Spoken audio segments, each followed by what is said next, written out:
Magandang umaga mula sa Pag-asa Weather Forecasting Center.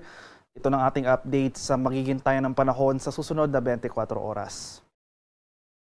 Patuloy yung pag-iral ng southwest monsoon o yung hanging habagat sa malaking bahagi ng Luzon.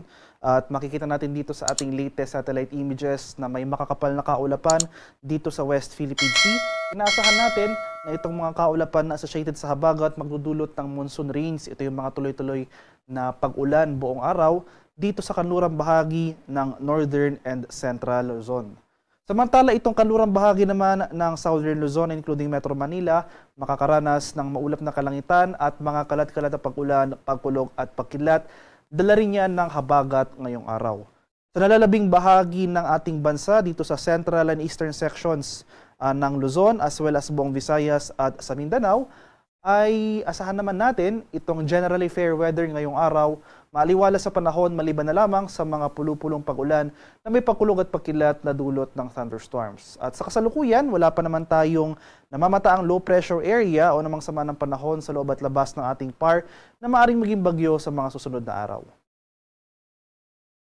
Para naman sa magiging lagay ng ating panahon ngayong araw dito sa Luzon, dahil nga sa habagat, asahan natin itong monsoon rains, yung mga tuloy-tuloy na pag-ulan for the whole day dito sa areas ng Ilocos Region, Batanes, Babuyan Islands, Zambales at sa Bataan. Since makikita mga natin dito sa ating mapa, no, mostly ito yung mga lugar na exposed sa western section or sa pag-iral ng habagat. So asahan natin yung mga tuloy-tuloy na pag-ulan ngayong araw. Kaya maghanda pa rin tayo at maging alerto sa mga banta ng pagbaha at pagguho ng lupa, lalong-lalo na kung tuloy-tuloy ang pag-ulan na ating mararanasan. Dito naman sa kanlurang bahagi ng Southern Luzon, dito sa Metro Manila, sa nalalabing bahagi ng Northern Luzon, particular na dito sa Cordillera area, sa bahagi ng Cavite, Batangas at Occidental Mindoro, makakaranas naman tayo ng mga makulimlim na panahon at mga kalat-kalat na pag-ulan, pagkulog at pagkidlat, dala pa rin yan ng southwest monsoon o hanging habagat. Sa nalalabing bahagi naman ng Luzon, particular na itong silangang bahagi ng Luzon, dito sa areas ng Cagayan Valley, nalalabing bahagi ng dito sa nalalabing bahagi ng Calabarzon, malaking bahagi ng Kabikulan at rest of Mimaropa, magpapatuloy naman itong maaliwala sa panahon ngayong araw. So asahan natin yung bahagyang pagtaas ng temperatura as compared to the previous day. So posible pa rin dyan yung mainit at maalinsangang panahon. At may tsansa pa rin ng mga pag-ulan na dulot ng thunderstorms, especially sa late afternoon to evening.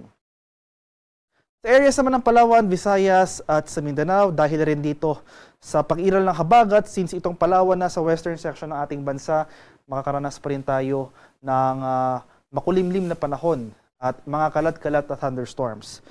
Samantala dito sa areas ng Visayas at sa Mindanao, hindi po umabot yung habagat over these areas. So wala tayong inaasahan na sustained na kaulapan throughout the day. Medyo maaliwalas, mainit at maalinsangan, sasamahan lamang yan ng mga biglaan at panandaliang pag-ulan na dulot ng thunderstorms. Para naman sa ating heat index forecast ngayong araw, ay inasan pa rin natin yung heat index for Metro Manila posibleng maglaro or mag-range from 39 to 41 degrees Celsius. Highest heat index sa buong bansa ay posibleng umabot ng 46 degrees Celsius dito sa area ng Etiague sa May Isabela. So inasan nga natin, no? So makikita natin dito sa ating heat index forecast map, mostly itong eastern section ng Luzon, as well as Visayas at Mindanao, makakaranas pa rin ng danger levels of heat index ngayong araw. Yung dahilan dito ay hindi po umaabot yung southwest monsoon over these areas or hindi magdudulot ng sustained na kaulapan ang habagat dito nga sa eastern section ng Luzon, Visayas at Mindanao. So pag walang kaulapan, posible tayong mas makaranas ng mainit at malinsangang panahon. Kaya patuloy tayong uminom ng maraming tubig, stay hydrated po tayo, especially sa ating mga kababayan na senior citizen o yung may mga existing medical conditions para maiwasan yung panganib ng heat stroke. So sa kalagayan naman natin karagatan sa kasalukuyan, wala pa namang nakataas na gale warning sa anumang parte ng ating bansa. Pero iba yung pag-ingat pa rin sa ating mga kababayan na maglalayag, especially sa seaboards ng extreme northern Luzon, dahil posible tayong makaranas dyan ng katamtaman hanggang sa maalong karagatan. Para naman sa ating 4-day forecast o yung ating extended weather outlook sa mga susunod na araw, Starting tomorrow, araw ng Martes hanggang sa Miyerkules, posible pa rin magpatuloy yung mga monsoon rains na dulot ng hanging habagat. So muli, ito po yung mga tuloy-tuloy na pag-ulan for the whole day. Pag sinabi po natin tuloy-tuloy na pag-ulan, posible pa rin yung mga breaks o yung mga bahagyang pagtigil ng pag-ulan from umaga to tanghali. Yung bulk ng pag-ulan, nagsisimula yan late afternoon to evening, posible magtagal hanggang madaling araw. So, from Tuesday to Wednesday, asan pa rin natin yung monsoon rains dito sa western sections ng Northern and Central Luzon. Muli, ito yung mga areas ng Ilocos Region, Zambales, at sa Bataan. Samantala, cloudy skies or maulap na kalangitan naman ang posibleng maranasan at mga kalat-kalat na pag-ulan, pagkulog at pagkilat dito sa bahagi ng Cordillera, nalalabing bahagi ng Central Luzon, at itong western section ng Southern Luzon. So, ito yung mga areas ng Metro Manila, Cavite, Batangas, Occidental Mindoro, at sa bahagi ng Palawan. Pagsapit naman ng Huwebes hanggang sa Biyernes, unti-unting mababawasan yung mga pag-ulan na dulot ng habagat. So wala na tayong lugar na makakaranas ng monsoon rains o yung mga tuloy-tuloy na pag-ulan.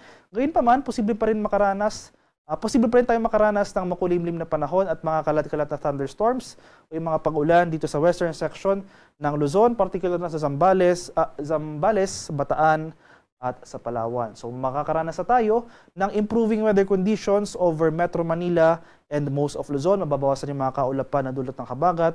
Sana rin natin yung bahagyang pagtaas ng ating maximum temperatures, especially sa hapon. So posible na muli tayong makaranas ng mainit at malinsangang panahon over most of Luzon. Magpapatuloy yung mainit at malinsangang panahon sa malaking bahagi ng Visayas at sa Mindanao. Pero hindi nangangahulugan kung wala na tayong pag-ulan na mararanasan, nandyan pa rin yung mga tsansa ng isolated rain showers or localized thunderstorms. Haring araw sa Kamanilaan ay sisikat mamayang 5:26 ng umaga. Lulubog naman mamaya sa ganap na 6:22 ng hapon.